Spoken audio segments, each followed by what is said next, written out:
Hello guys and welcome back to another video of our channel. So આજના લેક્ચરની અંદર આપણે ધોરણ 12 ફિઝિક્સ ભૌતિક વિજ્ઞાન એની અંદર આપણે જોઈ રહ્યા હતા ચેપ્ટર નંબર 1 વિદ્યુત ભારો અને ક્ષેત્રો.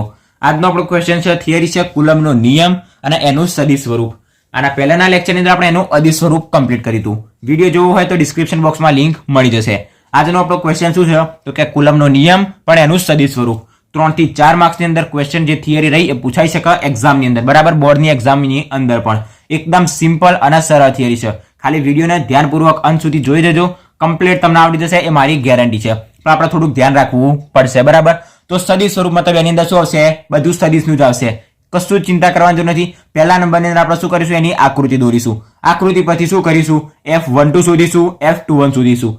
F12 શું છે, 21 શું છે, આગળ વધતા જો તમને કમ્પ્લીટ ખબર પડતી જશે, બરાબર. તો પહેલા નંબરની અંદર આપણે શું લઈએ? એક ત્રિપરિમાણીય રચના લઈએ. ત્રિપરિમાણીય રચના મતલબ જેની અંદર x અક્ષ, y અક્ષ અને z અક્ષ હશે, કમ્પ્લીટ. તો પહેલા નંબરની અંદર આપણે એની અંદર શું દોરીએ? ત્રિપરિમાણીય એક રચના દોરીએ. માની લો કે આ આપણી પાસે એનો y અક્ષ હશે, કમ્પ્લીટ. અહીંયા આવશે એની અંદર આ એનો x એક્સિસ, કમ્પ્લીટ. અને અહીંયા આપણે દોરીશું એનો z અક્ષ. આ થશે z અક્ષ, બરાબર. આ શું થશે? એનું કેન્દ્ર મતલબ સેન્ટર, ઉગમ બિંદુ પણ કહેવાય. હવે અહીંયા આપણે બે વિદ્યુતભાર લઈશું. માની લો કે એક વિદ્યુતભાર આપણે લઈએ Q1, વિદ્યુતભારને દર્શાવાય Q તરીકે. બે વિદ્યુતભાર લઈએ છીએ તો એક વિદ્યુતભારને લઈશું Q1, બીજા વિદ્યુતભારના નામ આપીશું Q2. હવે જે કેન્દ્ર રહ્યું ત્યાંથી શું છે? કોઈ અંતરે છે Q1 વિદ્યુતભાર, તો કેન્દ્રથી Q1 વિદ્યુતભાર કેટલાક અંતરે છે, અને એવી રીતના Q2 વિદ્યુતભાર પણ કેન્દ્રથી કેટલાક અંતરે છે, બરાબર. શું લીધું? કેન્દ્રથી આ અંતરને આપણે R કહીએ. હવે અંતરને આપણે R કહીએ. આપણી પાસે ટોટલ બે અંતરો છે. Q1 વિદ્યુતભાર છે તો અંતરને આપણે R1 કહીએ. Q2 વિદ્યુતભાર છે તો અંતરને આપણે કહીએ R2, કમ્પ્લીટ. શું લીધું? કેન્દ્રથી આકૃતિમાં દર્શાવેલ ત્રિપરિમાણીય રચનાની અંદર આપણે શું લીધું? R1 અંતરે Q1 વિદ્યુતભાર લીધો, R2 અંતરે Q2 વિદ્યુતભાર લીધો. પહેલા નંબરની અંદર હું તમને જે સમજાવું એ સમજી લેજો, બરાબર. ડાયરેક્ટલી ઉતાવળ કરીને લખવાનું કરતા નહીં. હું તમને અહીંયા કમ્પ્લીટ લખીને થિયરી સમજાવી દઈશ. પહેલા જે હું તમને મૌખિક સમજાવું એટલું તમે ધ્યાનપૂર્વક સમજી લો, બરાબર. શું લીધું? કેન્દ્રથી R1 અંતરે Q1 વિદ્યુતભાર લીધો, R2 અંતરે Q2 વિદ્યુતભાર લીધો. હવે આની અંદર શું લાગશે? Q1 વિદ્યુતભાર અને Q2 વિદ્યુતભાર વડે શું લાગશે? બળ લાગશે. એવું તમને બળ પણ સમજાવું, કેવા બળ લાગશે, કોના ઉપર કેવા પ્રકારનું બળ લાગશે એ પણ હું તમને સમજાવું. પહેલા નંબરની અંદર આવ્યું થશે આપણી પાસે બંને વચ્ચેનું અંતર. અહીંયા આગળ એક બળ લાગશે, અહીંયા આગળ એક બળ લાગશે. એક આ બળ, એક આ બળ. બંને બળોની દિશા આપણો વિરુદ્ધ છે. એ જ આપણા સદિશ સ્વરૂપની અંદર સાબિત કરવાનું છે અને એનું મૂલ્ય સમાન છે. Q1 આને આપણે કહીશું F12, F12 આને આપણે કહીશું F21. ધ્યાન રાખો, બધું જ સમજાવું છું. 12 શું છે, 21 શું છે, બધું સમજાવું છું, બરાબર. પહેલા નંબરની અંદર બેઝિક સમજી લઈએ. ત્રિપરિમાણીય રચના લીધી. Q1 Q2 વિદ્યુતભાર લીધા. Q1 વિદ્યુતભાર R1 અંતરે છે, Q2 વિદ્યુતભાર R2 અંતરે છે. બે બળ છે આપણી પાસે, F એટલે કહેવાય બળ, તો F12 F21. હવે એટલું હંમેશા યાદ રાખજો, જ્યારે F21 લઈએ 21, હવે આના વંચાય કેવી રીતના? તો 21 પાછળ જે હોય હંમેશા એના વડે બળ લાગે. જે પાછળ હોય એના વડે, તો 1 વડે. પાછળ શું છે? 2 અને 1, 1 પાછળ છે તો 1 વડે. જે પાછળ હોય એના વડે હંમેશા બળ લાગે. તો પાછળ વડે લાગતું હોય તો આગળના પર લાગતું હોય, તો 1 વડે 2 પર લાગતું બળ. 1 વડે 2 પર મતલબ અહીંયા વિદ્યુતભાર છે Q2, તો Q2 વડે Q1 પર લાગતું બળ, Q2 વડે Q1 પર લાગતું બળ. અહીં આપણી પાસે શું છે? F12, F12 12 મતલબ પાછળ શું છે? 2 છે, તો 2 વડે લાગશે. કોના ઉપર? તો કે 1 ઉપર. જે પાછળ હોય હંમેશા એના વડે બળ લાગે. આટલું હંમેશા યાદ રાખવાનું. F12 તો 2 વડે 1 પર લાગતું બળ, મતલબ Q2 વડે Q1 પર લાગતું બળ. તો તમે જાતે કહો અહીંયા F12 શું કહેવાશે? તો કે 2 વડે 1 પર લાગતું બળ. 2 વડે 1 પર મતલબ Q2 વડે Q1 પર લાગતું બળ, કારણ કે વિદ્યુત ભાર વડે બળ લાગે છે, બરાબર. અહીંયા છે F21, 21 પાછળ છે 1, તો 1 વડે બળ લાગશે. કોના પર? તો કે 2 પર. તો 1 વડે 2 પર લાગતું બળ, તો Q1 વડે Q2 પર લાગતું બળ. F21 જે પાછળ હોય એના વડે બળ લાગે, જે આગળ હોય એના પર બળ લાગે. જેના પર બળ લાગે એનાથી આપણે લેવા દેવા નહીં. એટલું યાદ રાખવાનું, જે પાછળ હોય એના વડે બળ લાગે, એટલું આપણે ખાલી યાદ રાખવાનું. આકૃતિ અહીંયા કમ્પ્લીટ થઈ ગઈ, બરાબર. આકૃતિ અંદર આપણે જેટલું લખ્યું એની અંદરથી આપણે નીચે એક લાઈન લખી દઈએ અને ડાયરેક્ટ જ આપણે થિયરીને કમ્પ્લીટ કરી દઈએ. તો પહેલા નંબરની અંદર આપણે શું લીધું? એક ત્રિપરિમાણીય રચના લીધી. એની અંદર Q1 Q2 બે વિદ્યુતભાર લીધા કે જે R1 અને R2 અંતરે છે, બરાબર. તો આપણે લખીશું કે આકૃતિમાં દર્શાવ્યા પ્રમાણે, શું લખીશું? આકૃતિમાં દર્શાવ્યા પ્રમાણે, આકૃતિમાં દર્શાવ્યા પ્રમાણે ત્રિપરિમાણીય રચનામાં દર્શાવ્યા પ્રમાણે ત્રિપરિમાણ રચનામાં રચનામાં ત્રિપરિમાણીય લખો કે ત્રિપરિમાણ લખો બંનેનો અર્થ એક જ થશે. ત્રિપરિમાણીય રચના, પારિમાણીય રચના કે ત્રિપરિમાણ રચનામાં Q1 અને Q2 વિદ્યુત ભારો, Q1 અને Q2 વિદ્યુત ભારો તથા આપણે જેના અંતર કહીએ છીએ જેને શું કહેવાય, સ્થાન સદિશ કહેવાય. Q1 અને Q2 વિદ્યુત ભારો તથા તેમના સ્થાન સદિશો અનુક્રમે તેમના સ્થાન સદિશો જે શું છે અનુક્રમે લખીશું. અનુક્રમે કયા છે? અનુક્રમે Q1 નો R1 અને Q2 નો R2 છે. કમ્પ્લીટ. આપણે જે આકૃતિ દોરી એ એક જ લાઈનની અંદર આપણે એને સમજાવી દીધું. શું લખ્યું ફરીથી સમજાવું. આકૃતિમાં દર્શાવેલ ત્રિપરિમાણીય રચનામાં Q1 અને Q2 વિદ્યુત ભારો તથા તેમના સ્થાન સદિશો મતલબ તેમની વચ્ચેનું જે અંતર કહેવાય, સ્થાન સદિશો અનુક્રમે R1 અને R2 છે.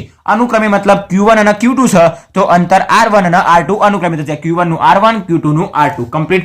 જે આકૃતિ દોરી એના પરથી આપણે આટલું લખી દીધું. હવે થિયરી સ્ટાર્ટ કરીએ. લખવાની આવે આકૃતિ દોરવાની, આ લાઈન લખવાની, નીચે થિયરી આપણે સ્ટાર્ટ કરવાની, સાબિત કરવાની. તો પહેલા નંબરની અંદર આપણે શું લખીશું? F12 છે તો એનાથી સ્ટાર્ટ કરીએ. તો લખીશું કે હવે આપણી પાસે શું છે? F12 સદિશ સ્વરૂપ છે તો ઉપર સદિશ કરીશું. F12 ને તમે જાતે શું વંચાશે? 2 વડે 1 પર લાગતું બળ. 2 વડે મતલબ Q2 વડે Q1 પર લાગતું બળ. તો લખીશું કે Q2 વડે Q1 પર લાગતું બળ. Q2 વડે Q1 પર લાગતું બળ. બરાબર. હવે આપણે F12 નું સૂત્ર સાબિત કરીએ તો કે F12 સદિશ છે તો સદિશ બરાબર બળનું સૂત્ર શું છે? F બરાબર K Q1 Q2 upon R². તો એ સૂત્ર લખીશું. તો F બરાબર K Q1 Q2 ભાગ્યા R². હવે સદિશ હોય તો આપણે શું કરવું પડે? એનો કેપ કરવો પડે. તો R નો થશે કેપ. અને બળ કયું છે આપણી પાસે? 1 2 છે. તો અહીંયા આ અંતર પણ કયું થશે? 1 2. તો R12 નો સ્ક્વેર અને R12 નો કેપ. આટલું તમને કમ્પ્લીટ ખબર પડવી જોઈએ. હવે અહીંયા આપણી પાસે શું છે? કેપ છે. હવે કેપનું મૂલ્ય આપણે શું કહી શકાય? R કેપ બરાબર સદિશ ભાગ્યા એનું મૂલ્ય. આપણી પાસે સૂત્ર હતું તો R કેપ બરાબર R નો સદિશ ભાગ્યા એનું મૂલ્ય મતલબ માનાંકની અંદર R. હવે R માનાંકની અંદર મતલબ જો કોઈ માઇનસ હોય તો પણ અંતર શું થઈ જાય? પ્લસ થઈ જાય. એને શું કહેવાય? માનાંકમાં એનું મૂલ્ય R કહેવાય. બરાબર. તો અહીંયા આપણે કેપ બરાબર શું લખીશું? તો કે એનું સદિશ ભાગ્યા એનું મૂલ્ય.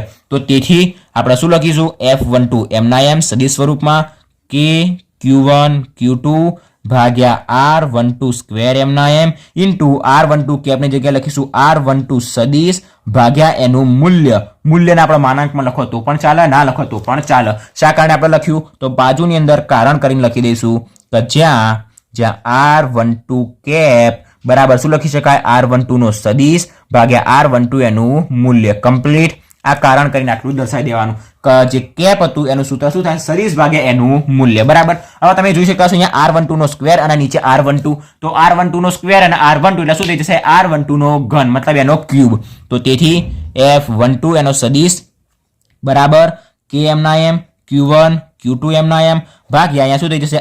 R12 નો ઘન અને ઇન્ટુ આપણી પાસે અહીંયા શું વધ્યું? સદિશ વધ્યું. R12 સદિશ. હવે R12 સદિશને પણ અલગથી લખી શકાય. આપણે જ્યારે બી લખતા R12 તો R12 બરાબર આપણે શું લખીએ? પહેલું 1 બીજું 2 તો R1 માઇનસ R2. એ રીતના જો આપણી પાસે R21 હોય તો શું લખી શકાય? આપણે R2 માઇનસ R1 લખી શકાય. બધાના ઉપર સદિશ આવશે. બરાબર. કારણ કે સદિશની અંદર છે. બરાબર. R12 તો R1 માઇનસ R2, R21 તો R2 માઇનસ R1. અહીંયા આપણી પાસે શું છે? R12 એટલે શું લખાશે? તો કે R1 માઇનસ R2. કમ્પ્લીટ. તો નીચે તેથી કહીને આપણે લખીશું કે F12 એમના એમ સદિશ બરાબર K Q1 Q2 ભાગ્યા નીચેનું પદ હવે એમનું એમ R12 ક્યુબ ઇન્ટુ આની જગ્યાએ શું લખાશે? R1 માઇનસ R2 સદિશ છે તો બંનેની ઉપર આપણે કહી દઈશું સદિશ. બરાબર. નીચે અહીંયા આપણે કારણ કરીને લખી દઈશું. તમારે પેનથી જ લખવાનું. કારણ કરીને અહીં લખી દઈશું કે જ્યાં શું લખીશું?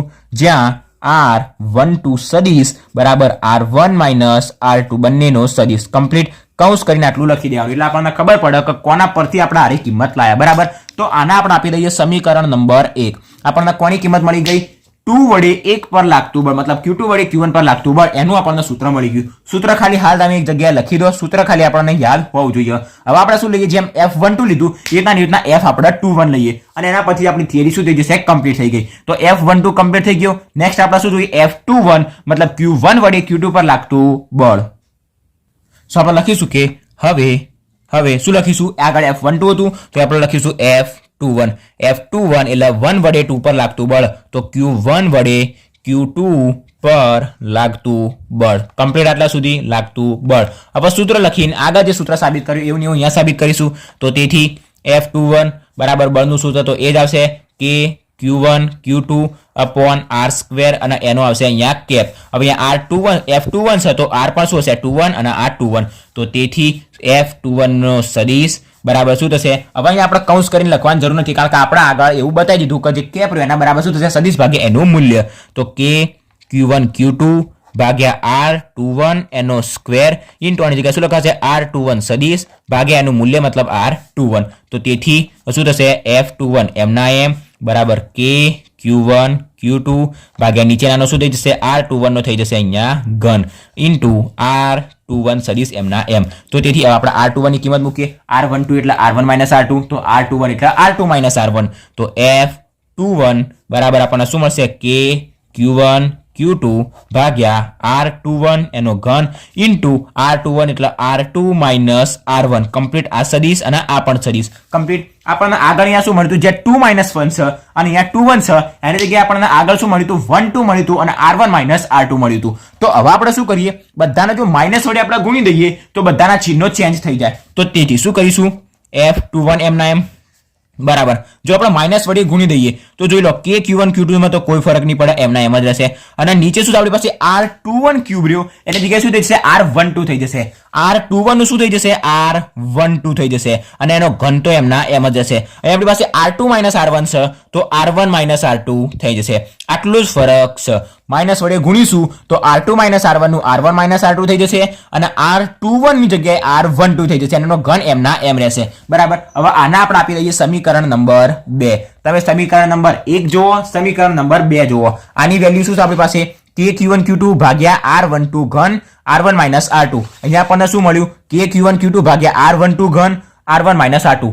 સેમ ટુ સેમ સમીકરણ મળ્યું, ખાલી આ કેવું છે માઇનસ ની અંદર છે. મતલબ આપણી પાસે F12 ની જે કિંમત રહી F21 ની આપણી પાસે એ જ કિંમત છે, ખાલી માઇનસ ની અંદર છે. બરાબર. તો આપણે સમીકરણ 1 અને સમીકરણ 2 પરથી શું કહી શકાય તો કે તેથી સમીકરણ 1 અને 2 પરથી 1 અને 2 પરથી શું કહી શકાય જે F12 રહ્યો એ અને F21 રહ્યો બંનેની કિંમત કેવી છે આપણી પાસે સરખી છે, ખાલી જે 21 રહ્યો એનું જે ચિહ્ન રહ્યું એ કેવું છે માઇનસ છે. તો તેથી આપણે શું લખીશું F12 બરાબર F21, પણ F જે 21 રહ્યું એ કેવું છે ખાલી માઇનસ છે. બરાબર. બંને સદિશ સ્વરૂપમાં છે તો એના ઉપર સદિશ લખી દઈએ. આ જે આપણો કુલમના નિયમનો સદિશ સ્વરૂપ રહ્યો અહીંયા શું થઈ ગયો કમ્પ્લીટ થઈ ગયું. હું તમને સમજાવું આના પરથી આપણે શું અર્થ કાઢી શકાય. બંને જે બળ રહ્યા એ કેવા છે સરખા છે. એટલું યાદ રાખજો, જ્યારે તમે કોઈ દિવાલ ઉપર આ માની લો કે આપણી પાસે દિવાલ છે એના ઉપર તમે કોઈ બળ લગાવો ત્યારે દિવાલ એ એટલા જ બળથી શું કરે તમારા ઉપર બળ લગાવો.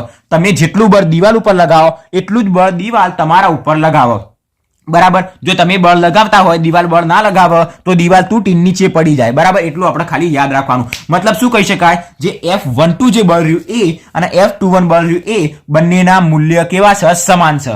બંનેના મૂલ્ય સમાન છે, પણ માઇનસ ચિહ્ન શું સૂચવે છે કે બંનેની દિશા અલગ અલગ છે. આ માઇનસ ચિહ્ન તમારા આગળ ઘણા બધા ચેપ્ટરની અંદર હું તો કહું બધા ચેપ્ટરની અંદર મોસ્ટ ઓફ યુઝ થશે અને થશે જ. કે માઇનસ ચિહ્ન શું સૂચવે છે, માઇનસ ચિહ્ન કોઈ મૂલ્ય કે કશું સૂચવતી નથી, બંને ખાલી વિરુદ્ધ દિશામાં છે એ સૂચવે છે. આપણે આના આકૃતિમાં સમજીએ F12 અને F21. તમે જોઈ શકતા છો આ F12 આ F21 બંને કેવા છે વિરુદ્ધ દિશામાં છે. તો માઇનસ નિશાની શું સૂચવે છે કે જે બંને બળો રહ્યા એ વિરુદ્ધ દિશામાં છે.